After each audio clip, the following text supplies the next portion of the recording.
Jeudi 17 septembre 1998, énigme médicale. Une femme s'insère un cigare entre les lèvres, mais reste la bouche vide. Oh, bonne Sainte-Anne, je viens de la comprendre. Oh.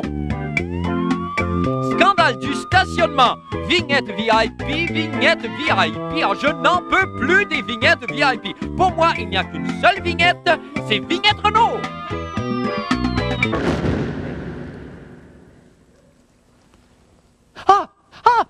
Mon Dieu, déjà vous. Excusez-moi, j'ai pas vu l'heure passer. Là, vous me... Oh, aïe, aïe, vous me surprenez en pleine greffe de foie. Bon, attendez. Excusez-moi, monsieur, c'est parce que l'émission commence. Alors, tenez bon, hein? Tenez bon. Tenez ça aussi, ça c'est un bout de foie, je vais vous le remettre tantôt. OK? Non, mais c'est vrai, Jean Rochon l'a encore dit cette semaine. Le système hospitalier connaît des ratés incroyables et comme on n'est jamais mieux servi que par soi-même, c'est bien. D'ailleurs, je vais maintenant faire une de mes fameuses prédictions. Je me concentre. En l'an 2000, 95% des Québécois devront effectuer eux-mêmes leur chirurgie à la maison avec l'aide d'électroménager et s'anesthésier avec une bonne camomille et un épisode du Volcan tranquille. En tout cas, moi, ça me knock bien, bien raide. Bon, alors, ça va faire les prophéties. Moi, j'ai un public à divertir.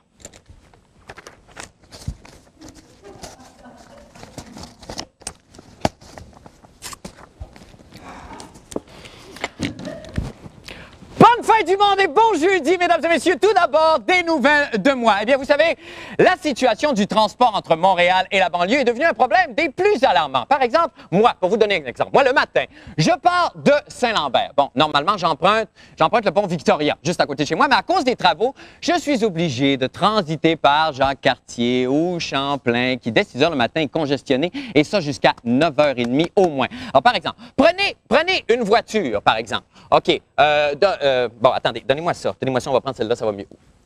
Oups, là, on n'entend plus. OK, ça va. Alors donc, prenez une voiture achetée avant 1995, par exemple. Elle ne possède souvent pas de système anti-pollution. Mais là, ce qui est plus grave encore, c'est quand elle en a, les gens enlèvent le système carrément et le jettent. Je trouve ça hideux. Mais là, je veux savoir ce soir, à qui vous en attribuez-vous la responsabilité de ces bouchons? Et on prend des appels. Alors, on va y aller tout de suite avec un premier appel. La fin du monde, bon... Ah! Mon Dieu que je suis fou! Ah, ben, 20 yens, c'est ben moi, ça me met le foie sur l'oreille. Que je vous vois pas rire à la maison, je suis sûr que ça vous arrive souvent chez vous. Ding, ding, répond au premier organe qui sonne. Alors, donc, qui c'est qui est responsable de ces bouchons? On prend un premier appel. La fin du monde, bonsoir. Oui, Chubby Checker. Non, ce n'est pas ça, M. Goyer. La fin du monde, bonsoir. Nos enfants sont traités comme des cow-boys, Non, M. Brunet, ce n'est pas ça non plus. La fin du monde, bonsoir. Oui, est-ce que ce serait pas le ministre des Transports, Jacques Brassard? Yes, on a mis le doigt sur le bobo, c'est exactement ça. Eh bien voilà, encore une fois, un autre problème réglé par Marc Labrèche. Surgeon Entertainer.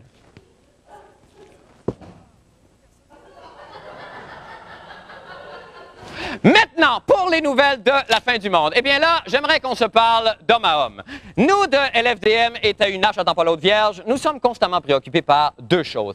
La première, l'usage éhonté du par Pascal Nadeau, au Montréal ce soir. Et la seconde, l'état du monde. Et en ce moment-ci, l'Amérique vit des heures sombres, on le sait. Bill Clinton est à un cheveu de la destitution. Et cela pour une idiote affaire de mange-moi le botch et de cache-moi le cubain avec son adipeux stagiaire. Nous risquons de sombrer ni plus ni moins dans l'anarchie la plus totale d'ici peu. C'est pour cette raison que nous avons dépêché de toute urgence Jean-René Dufort, le cigario in utero, à Washington, question d'aller vraiment mettre la marde. On regarde. Un voyage à Washington aurait été incomplet sans rendre visite à ma préférée, Monica Lewinsky. La jolie stagiaire Monica n'habite pas dans un 3,5 sous-sol comme une étudiante normale de l'UQAM, mais plutôt dans un luxueux complexe domiciliaire de snobs américains. Pour vous y rendre, vous n'avez qu'à suivre les panneaux. Juste en face des appartements de Monica, un magasin de robes de mariée, peut-être à l'origine du rêve de la jeune fille. Évidemment, je n'avais pas fait tout ce voyage sans mettre au point une astucieuse ruse de mon cru pour arriver jusqu'à Monica. Hi, I'm the cousin from Montreal of Monica Lewinsky, and I'm coming to see her. Okay, thanks. Yes, I'm the cousin from Montreal of Monica Lewinsky, and I'm coming to see her. We haven't got any, what do you call, nobody said anything to us. No? Okay. Give her a call, and if she said, okay, and you can Then go. she will let us know at the desk. Okay. Then we'll let her know. Okay, so my trick didn't work. No. It don't work. No, it doesn't Ouais. work. C'est pas grave, je l'attendrai sur le trottoir. Excuse me, are you Monica Lewinsky? No? Are you Monica Lewinsky? No. No?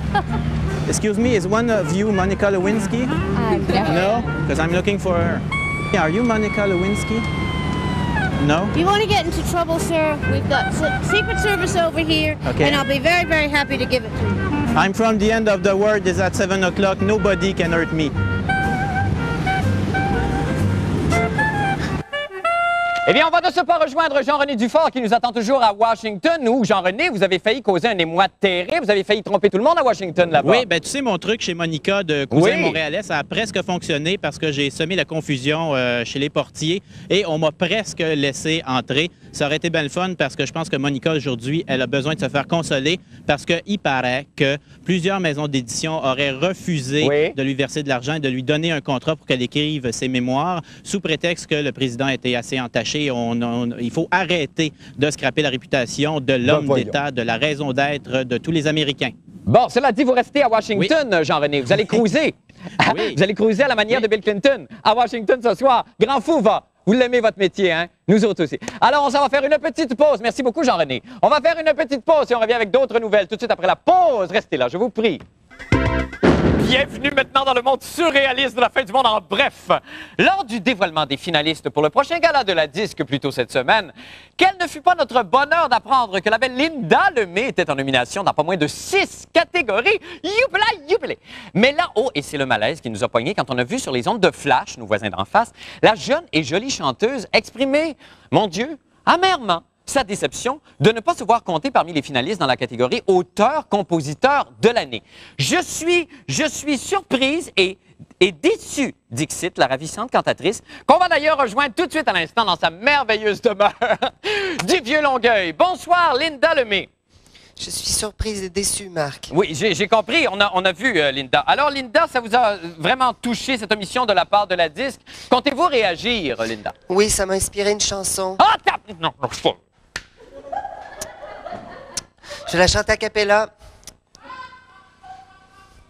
S'ils pensent que je chante toujours la même chanson, la disque c'est rien que juste une bande de cons.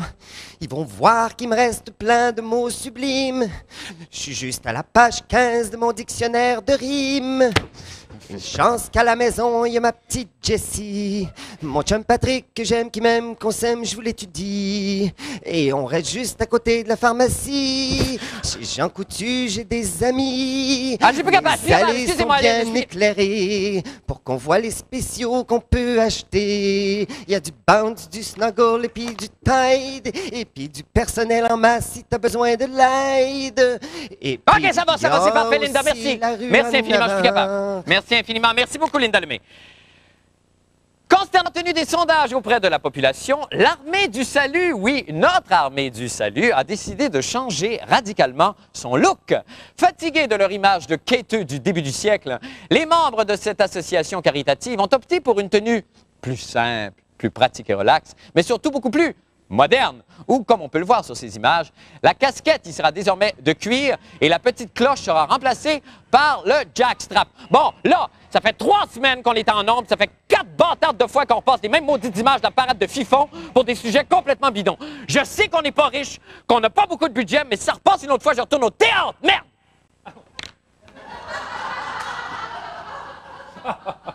Maintenant, écrasez-le dans un bouillon bien chaud et enduisez-le de beurre d'arachide. Quel régal pour les enfants! C'est Craquelin Tétro et les sports! Bienvenue, Craquelin. Christian, pardon. Comment allez-vous? Ça va bien, Marc. Bon, Christian, avant de commencer, je veux dire, le pot de confiture, je fais une petite parenthèse parce qu'on a un petit peu de temps. France, c'est France, hein, c'est toujours France, je la connais. Ben oui, ça fait des années qu'on a eu des aventures. Ça. France, merci infiniment pour les confitures. C'est comme manger du bonheur. Merci, France. Comment va-t-elle, la belle amour? Elle va bien. Je peux te raconter quelque chose? Je peux te raconter quelque chose de personnel? Oui, on a le temps. D'accord, allez, j'espère qu'on a le temps. J'espère parce que... Ce matin, quand je suis arrivé chez nous à midi, elle était particulièrement heureuse. Elle resplendissait de joie. Oui? Pour le vrai, Ah elle oui? avait une face, elle souriait. Et Dieu sait qu'elle est belle quand t'es heureuse. Ah, monsieur! Ouais, je sais. Ça fait que là, j'ai dit, qu'est-ce qu'il y a? Ben, elle m'a expliqué la raison de son bonheur. C'est quoi? Pour le vrai.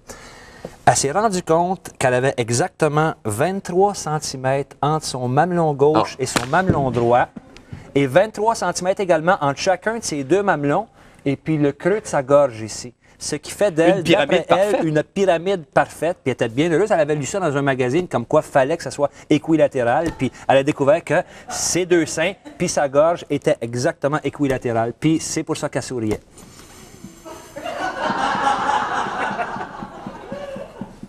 Veux-tu savoir des nouvelles du sport? J'aimerais ça qu'on enchaîne avec le sport. Appelle-moi, France, faudrait qu'on se parle. Okay. Oui, on va faire des petites nouvelles du sport. Elle a mesuré aussi entre ces deux. Non, c'est pas Christian. Okay. Allons-y avec les briques du stade, si vous voulez bien. Okay. Ou la déclaration de la semaine, tiens. Ah, la déclaration de la semaine, oui. Vient de Turner Stevenson dans le journal.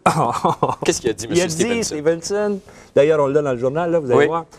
Je veux atteindre le plateau des 10 buts. Ben, je sais qu'on pourrait s'en moquer. Non, on pourrait s'en moquer. Ça serait bas, vil et mesquin. Et surtout facile. Et facile. Parce que si tu fais un calcul, l'année passée, il gagnait 600 000 $. Il a fait 4 buts. Ça revient à 150 000 $ le but. Cette année, il gagne à peu près 1 million. S'il fait 10 buts, ça fait 100 000 $ le but, une baisse de salaire de 50 000 $. Il travaille à perte, M. Stevenson. Oui. Ah ben ça, il y a toute mon admiration. Toute mon admiration. Je te parle d'autres choses, Marc. Si on a le temps, est-ce qu'on a le temps? Oui, on a le temps. Allons-y avec autre chose, Christian. OK, choisis un sujet comme ça au hasard. Je ne sais pas du tout, Christian. Vas-y. Ben, parlons mon